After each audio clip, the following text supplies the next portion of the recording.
Hello everyone, আশা করি যে যেখানে আছেন সবাই অনেক ভালো আছেন। আসলে চলে আসলাম অনেক দিন পর একটা ভিডিও নিয়ে।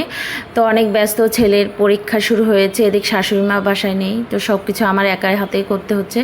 এই তো ছেলেকে স্কুল থেকে পরীক্ষা দিয়ে নিয়ে এসে এখানে আমি আসলে ভিডিও করতে চেয়েছিলাম না, পরে আবার ভিডিও করলাম।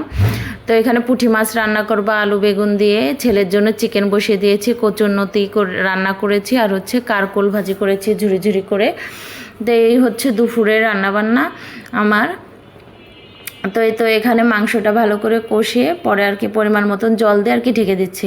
আর ইদানিং তো গ্যাসের চাপ অনেক কম, মানে একদমই গ্যাস থাকে না, এই কারণে একটু রান্না করতেও সময় লাগে, মানে যেখানে 1 ঘন্টায় রান্না শেষ হয়ে যায় সেখানে 2 ঘন্টা লেগে যায় আর কি। তো এই তো মাংসটা আর কি ঢেকে ঢেকে রান্না করে নিচ্ছি আমি। আর এই পাশে হচ্ছে এই যে পুঁটি মাছ ভাজবো, এর জন্য আমি চুলাটা বেশ ভালো করে গরম করে নিচ্ছি। তেলটা দিয়েও অনেকক্ষণ গরম করে নিয়েছি, তারপরেও যে আমার মাছ ভাজতে গেলে ভেঙে যায়। তো ওই তো ভেজে নিচ্ছি, ভেজে পরে আর কি আমি একদম আলু বেগুন দিয়ে পাতলা করে একটু পুঁটি মাছের ঝোল রান্না করব। এর জন্যেই আর কি মাছটা একটু কড়া ভাজতেই চেয়েছিলাম, কিন্তু পারি নাই গ্যাসের কারণে, চেষ্টা করেছি। তারপরেও এই তো এখানে যে জিরে বাটা আদা বাটা, আমি আবার একটু সব মাছে একটু আদা বাটা দিই, আদা বাটা আর একটু কাঁচামরিচ বাটা দিয়েই রান্নাটা করছি। আর চেষ্টা করি একটু তেলের পরিমাণ কম দিতে, ইদানিং একদমই পারি না আর কি, তারপরেও চেষ্টা করি।